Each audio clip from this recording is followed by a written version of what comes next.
أعوذ بالله من الشيطان الرجيم بسم الله الرحمن الرحيم الحمد لله رب العالمين الصلاة والسلام على أشرف الأنبياء والمرسلين سيدنا حبيبنا وطبيب قلوبنا وشفيع ذنوبنا أبي القاسم محمد أما بعد فقد قال الله تبارك وتعالى في كتابه المجيد والفرقانه الحميد وقوله الحق وهو أصدق الصادقين بسم الله الرحمن الرحيم فاذكروني أذكركم واشكروا لي ولا تكفرون يا أيها الذين آمنوا استعينوا بالصبر والصلاة إن الله مع الصابرين.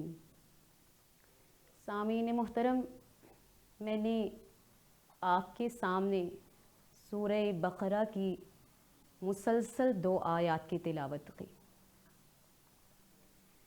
ان آیات میں اللہ تعالیٰ ارشاد فرماتا ہے فاذکرونی اذکرکم، تم مجھے یاد رکھو میں تمہیں یاد رکھوں گا. واشکروا لی ولا تکفرون، اور تم میرا شکر ادا کرو اور ناشکرے نہ بنو.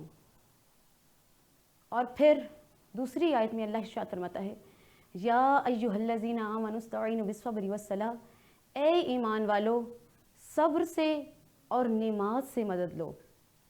ان اللہ مع الصابرین، کہ بے شک اللہ صبر کرنے والوں کے ساتھ ہے. سامعین محترم، آج میں نے اپنی گفتگو کا عنوان صبر اور شکر رکھا،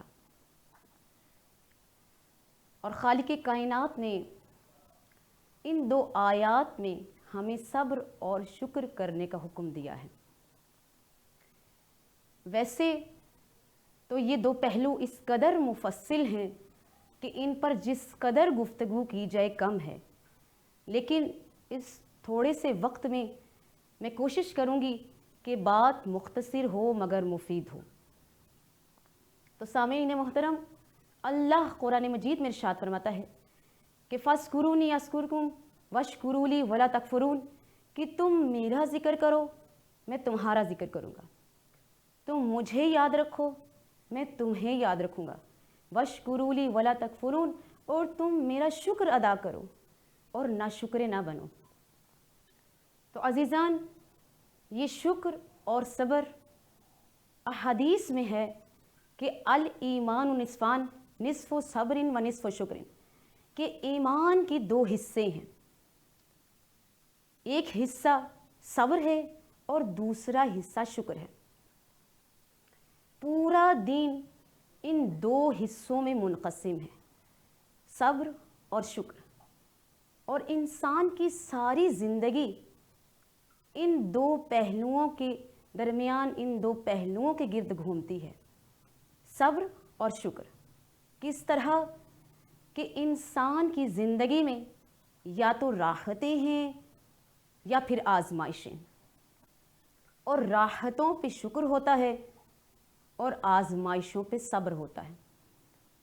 تو پورا دین ان 2 حصوں پر منحصر ہے، صبر اور شکر. یہ شکر کیا ہے؟ خداوند قدوس ارشاد فرماتا ہے کہ تم میرا شکر ادا کرو. قرآن میں اللہ کہتا ہے کہ تم نعمات کا شکر ادا کرو، اللہ کی نعمات کا شکر ادا کرو، نہ شکرے نہ بنو. یہ نعماتی خداوندی کیا ہیں؟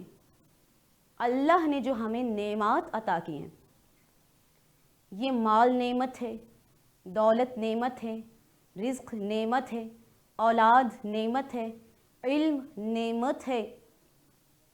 انسان کی اپنی زندگی ایک نعمت ہے، انسانی جسم کے اعضاء نعمت ہیں. اور ان نعمتوں کا شکر کیا ہے کہ ان نعمتوں کو اللہ کی معصیت میں صرف نہ کیا جائے، ان نعمتوں کو اللہ کی اطاعت میں صرف کیا جائے. یہ ان نعمات کا شکر ہے. مال نعمت ہے، دولت نعمت ہے، رزق نعمت ہے، اس کا شکر کس طرح کیا جائے؟ کہ اس مال سے اللہ کی معصیت نہ کی جائے، اس مال کو غلط جگہ استعمال نہ کیا جائے، اس مال سے غلط کام نہ کیے جائیں، گناہ نہ کیے جائیں، تو یہ دولت کا شکر ہے۔ اولاد اللہ کی نعمت ہے۔ اولاد کی اس طرح تربیت کی جائے کہ وہ دین اسلام کے پیروکار بنے، وہ حقیقی مومن بنے، وہ اہل بیت کے چاہنے والے بنے، سچے عاشق رسول بنے۔ یہ اولاد جیسی نعمت کا شکر ہے۔ انسان کی زندگی ایک نعمت ہے۔ اس زندگی کا کس طرح شکر ادا کیا جائے کہ انسان اس زندگی کو معصیت خداوندی میں نہ گزارے، اس کی اطاعت میں گزارے۔ یہ زندگی کا شکر ہے۔ علم اللہ کی نعمت ہے۔ اس کا شکر کس طرح ادا کیا جائے کہ علم حاصل کیا، دوسروں تک پہنچاؤ۔ اس نعمت کا شکر ہے۔ اس علم کا غلط استعمال نہ کرو۔ اور پھر انسانی جسم، یہ نعمات ہیں۔ آنکھ ایک نعمت ہے، اس کا شکر کس طرح ادا کیا جائے؟ آنکھ سے کچھ حرام نہ دیکھا جائے، یہ آنکھ کا شکر ہے۔ ہاتھ نعمت ہیں، ہاتھوں سے چوری نہ کی جائے، کوئی گناہ نہ کیا جائے، یہ ہاتھوں کی نعمت کا شکر ہے۔ یہ زبان اللہ کی نعمت ہے، اس زبان سے جھوٹ نہ بولے، غیبت نہ کی جائے، کسی پہ بہتان نہ لگایا جائے، تہمت نہ لگائی جائے، اس زبان کا شکر ہے۔ یہ دل اللہ کی نعمت ہے، اس دل میں منافقت نہ ہو، کسی کے خلاف حسد نہ ہو، بغض نہ ہو، کینہ نہ ہو، اس دل کا شکر ہے۔ یہ پاؤں اللہ کی نعمت ہے، ان پیروں سے چل کر کسی گناہ کی طرف نہ جایا جائے۔ اور یہ جتنے اعضاء ہیں، ان کا شکر یہی ہے کہ ان کو معصیت خداوندی میں خرچ نہ کیا جائے، استعمال نہ کیا جائے۔ یہ کان، ان سے کوئی غیبت نہ سنی جائے، کوئی فحش اور لغو باتیں نہ سنی جائیں، حرام نہ سنا جائے۔ یہ ان کانوں کا شکر ہے۔ یہ نعمات خداوندی کا شکر ہے۔ اور پھر اللہ قرآن میں ارشاد فرماتا ہے کہ تم سے قیامت کے دن نعمات کے بارے میں سوال کیا جائے گا۔ ایک شخص امام جعفر صادق علیہ السلام کے پاس آیا اور کہتا ہے، مولا کہ اللہ نے قرآن میں کہا ہے کہ میں قیامت کے دن تم سے نعمتوں کے بارے میں سوال کروں گا۔ مولا یہ کون سی نعمتیں ہیں؟ مولا فرماتے ہیں، تمہاری نظر میں یہ کون سی نعمتیں ہو سکتی ہیں؟ کہتے ہیں، مولا میری نظر میں تو یہ ہے کہ یہ کھانا پینا، روٹی روزی، رزق، یہ پانی، یہ پھل سبزی، یہی نعمتیں ہیں۔ مولا فرماتے ہیں، اگر میں تمہیں اپنے گھر کھانے کی دعوت دوں، تمہیں کھانے پر بلاؤں، پھر تمہیں کھانا کھلاؤں، اور پھر تمہیں بعد میں کہوں کہ میرا شکر ادا کرو، تو تمہیں کیسا لگے گا؟ کہا، مولا عجیب لگے گا۔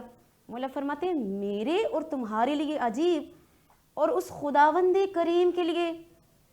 مولا فرماتے ہیں، نحنو نعمت اللہ، ہم اللہ کی وہ نعمت ہیں جس کا بروز قیامت تم سے سوال کیا جائے گا۔ ہم اہل بیت اللہ کی نعمت ہیں۔ یہ اہل بیت خداوند قدوس کی نعمت ہیں۔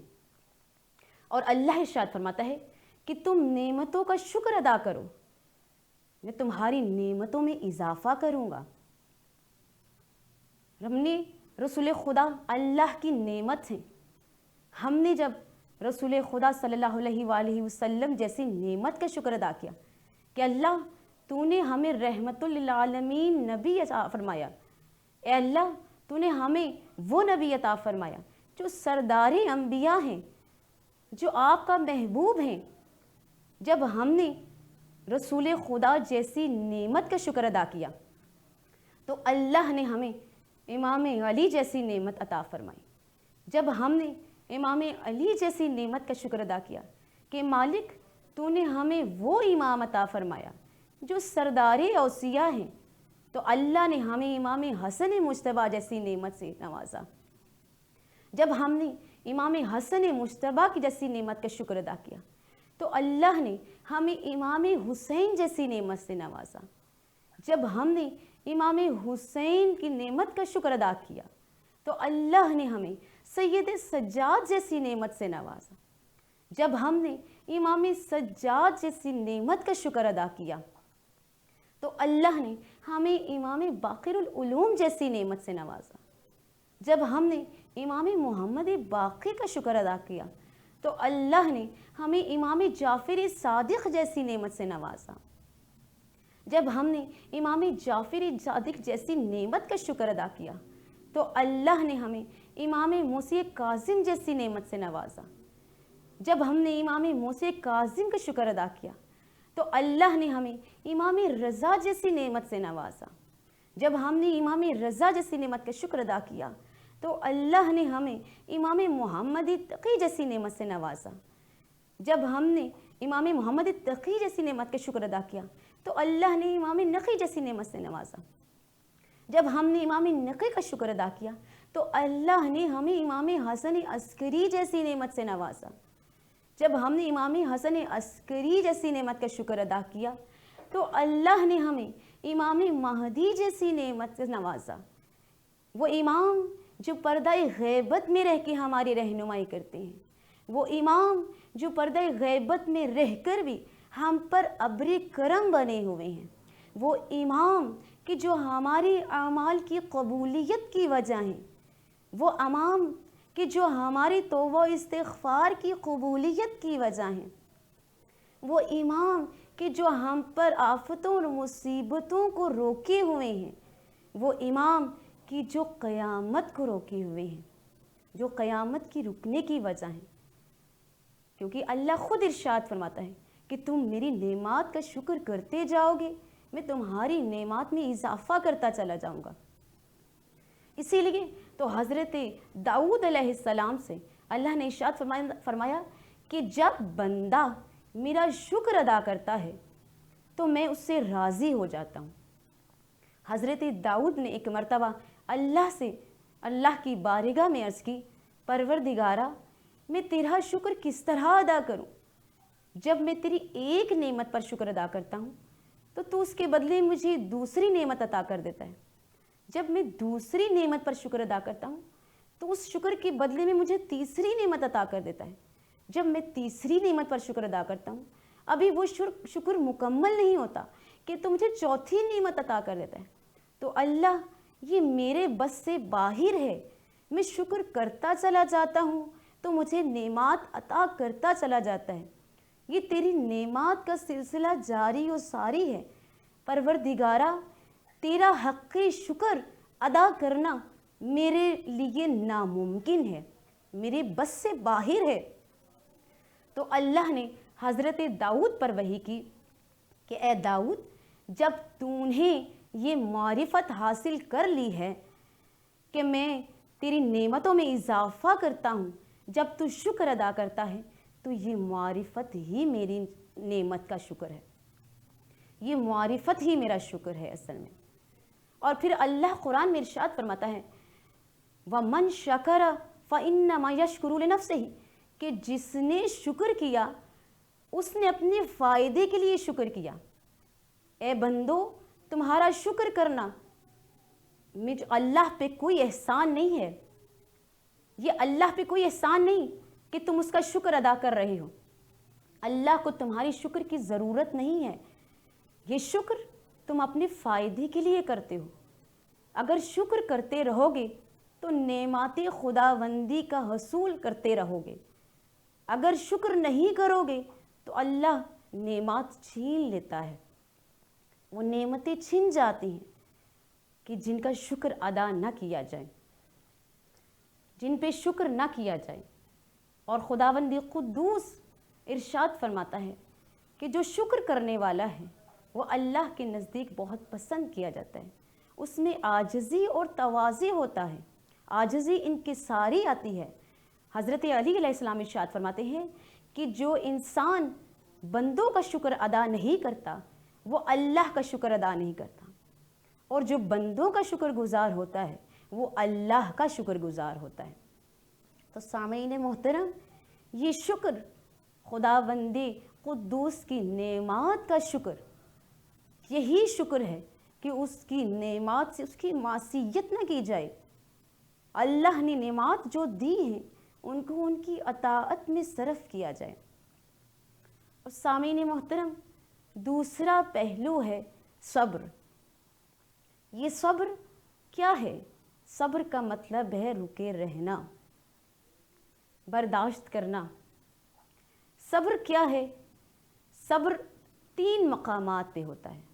اللہ قرآن میں ارشاد فرماتا ہے، یا ایھا الذین آمنوا استعینوا بالصبر والصلاۃ، اے ایمان والو صبر سے اور نماز سے مدد لو۔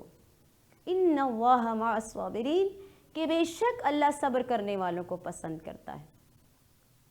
اور جناب فاطمہ الزہرا سلام اللہ علیہ ارشاد فرماتی ہیں کہ اللہ نے صبر و استقامت جزا کے حصول کے لیے رکھا ہے، کہ صبر و استقامت میں اللہ کی جزا ہے، اللہ اس کی جزا عطا کرے گا۔ یہ صبر کیا ہے؟ صبر 3 مقامات پہ ہوتا ہے۔ عبادات میں صبر، معصیت خداوندی میں صبر، اور مصیبت میں صبر۔ عبادات میں صبر کیسے؟ نماز، روزہ، حج، زکوٰۃ، خمس، جہاد، نیک اعمال، یہ عبادات ہیں، ان میں صبر کیسے؟ نماز پہ صبر کیسے ہے کہ مثلاً انسان نے نماز پڑھنی ہے، نماز فجر کا ٹائم ہے، اور عموماً صبح کا ٹائم ایسا ٹائم ہے کہ جو سونے کے لیے بہترین وقت ہوتا ہے۔ انسان کو اس وقت بہت نیند آ رہی ہوتی ہے، اور پرسکون نیند کا وقت صبح کا وقت ہی ہوتا ہے، اور اس ٹائم انسان نماز فجر کے لیے اٹھے، اپنا نرم بستر چھوڑ کر اٹھتا ہے، ٹھنڈے پانی سے وضو کرے۔ کس کے لیے؟ خدا کی رضا حاصل کرنے کے لیے، خدا کی مرضی، خدا کی رضا کے لیے وہ اٹھتا ہے، خدا کی خوشنودی حاصل کرنے کے لیے اپنے نرم و گرم بستر کو چھوڑا، ٹھنڈے پانی سے وضو کیا، اور جائے نماز پہ آ گیا، اللہ کی بارگاہ میں پیش ہوا، اللہ کے حضور پیش ہوا۔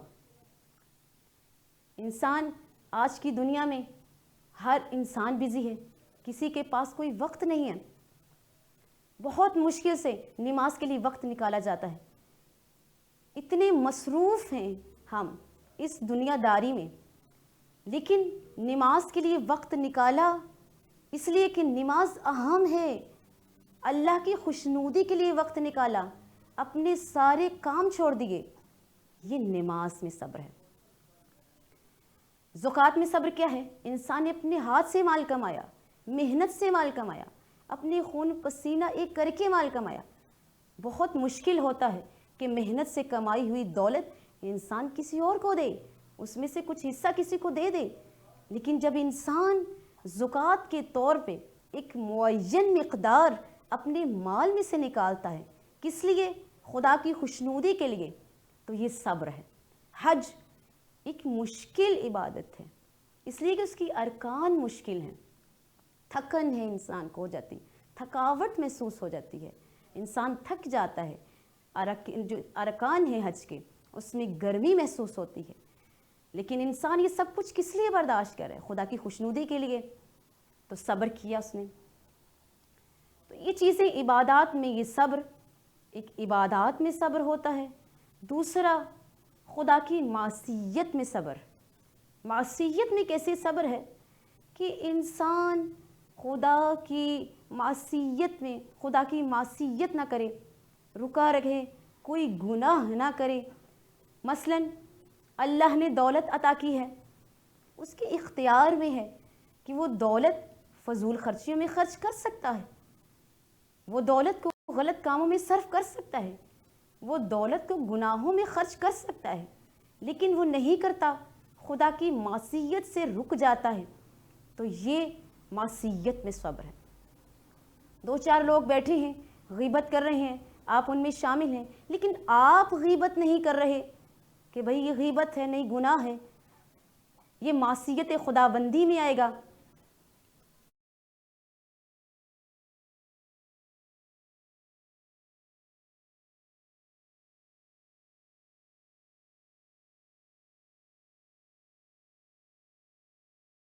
آئے گا.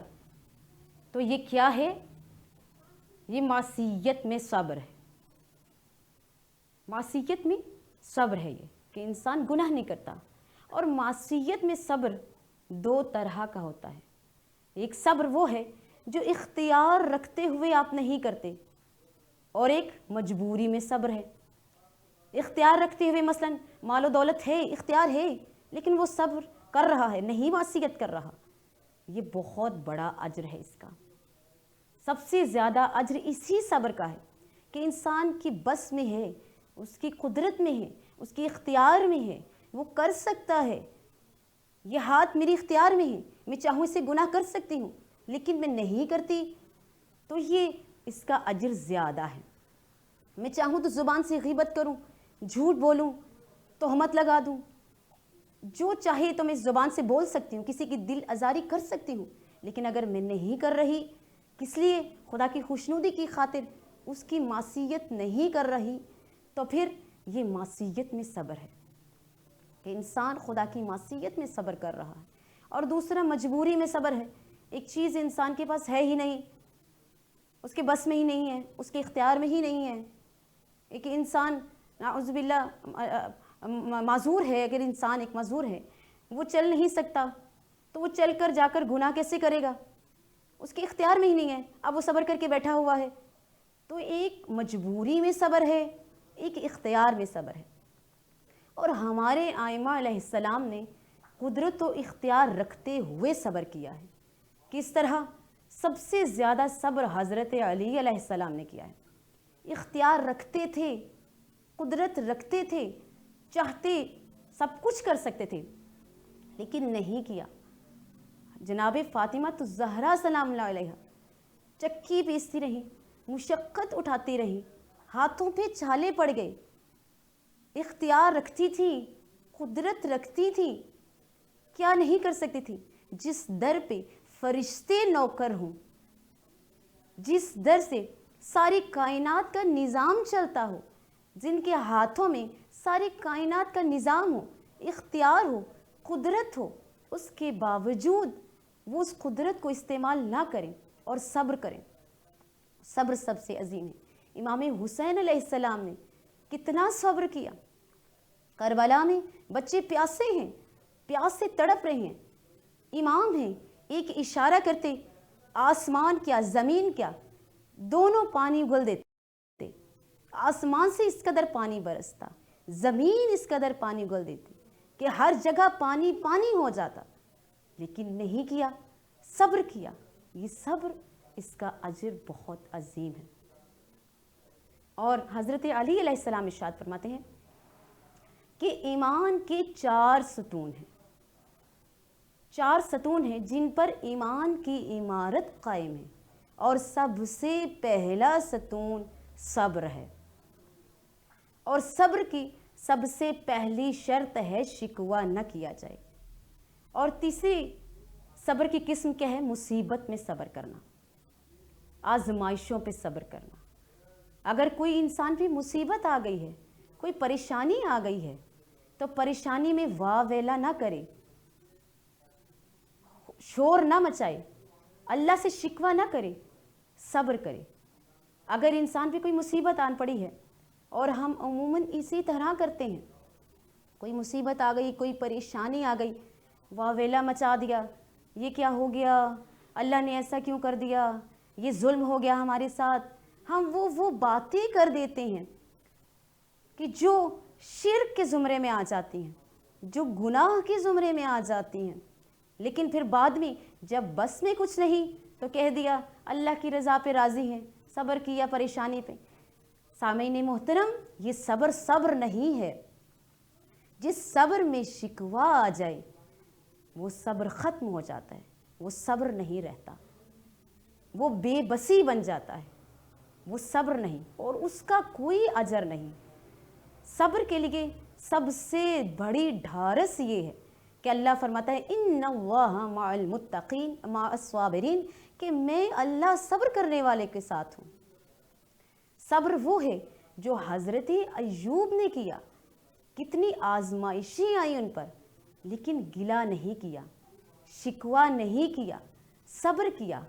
ایک ہی جملہ کہتے تھے, اولاد بھی چلی گئی, اولاد مر گئی, مال ختم ہو گیا, مویشی مر گئے, تو جو بھی چیز ہاتھ سے جاتی تھی تو حضرت ایوب سجدے میں سر رکھ کے کہتے تھے, اللہ نے دیا تھا, اللہ نے لے لیا, میں اس کی رضا پہ راضی ہوں. یہ ہے صبر. یہ صبر ہے آزمائشوں میں صبر. آزمائشوں کا صبر اس کا عظیم اجر ہے کہ آزمائشوں پہ صبر کیا جائے, آزمائشوں میں شکوہ نہ کیا جائے. یہ صحت, یہ بیماری, یہ بھی ایک آزمائش ہے, کوئی مصیبت ہے, اس کا شکوہ نہ کیا جائے. خداوند قدوس سے دعا کی جا سکتی ہے, لیکن اس کے ہاں کسی قسم کا شکوہ نہ کیا جائے. اور یہ جو صبر ہے کہ رکے رہنا, برداشت کرنا, اس کی رضا پہ راضی رہنا, اللہ نے اس کی قرآن مجید میں بار بار تلقین کی ہے. سامعین محترم, یہ دو پہلو صبر اور شکر, ان کے گرد ہماری زندگی گھوم رہی ہے. ہمیں چاہیے کہ اپنی زندگی میں ان دونوں چیزوں کو شامل کریں. نعمات پہ شکر ادا کریں, راحتوں میں شکر ادا کریں, خداوند قدوس کے شاکر بندے بنیں. اور اگر مصیبت ہے, کوئی پریشانی ہے, تو پریشانی میں اس سے مدد مانگیں. اور اللہ نے اسی لیے کہا کہ اے میرے بندو کہ تم یا ایھا الذین آمنوا استعینوا بالصبر والصلاۃ, تم صبر سے اور نماز سے مدد لو. یہ کیسی مدد ہے جو ہم صبر سے مانگیں؟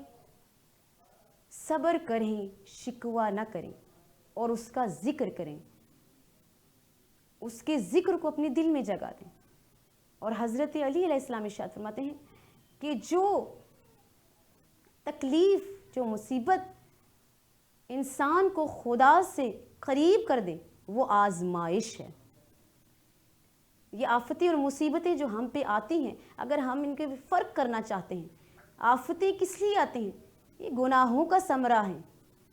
اور انسان بعض اوقات یہ سمجھ رہا ہوتا ہے میرے پہ کوئی اگر آفت آ گئی ہے, کوئی مصیبت آ گئی ہے, تو میں سمجھوں کہ یہ اللہ کی طرف سے آزمائش ہے, اور آزمائش کا نتیجہ تو بڑا عظیم ہوتا ہے.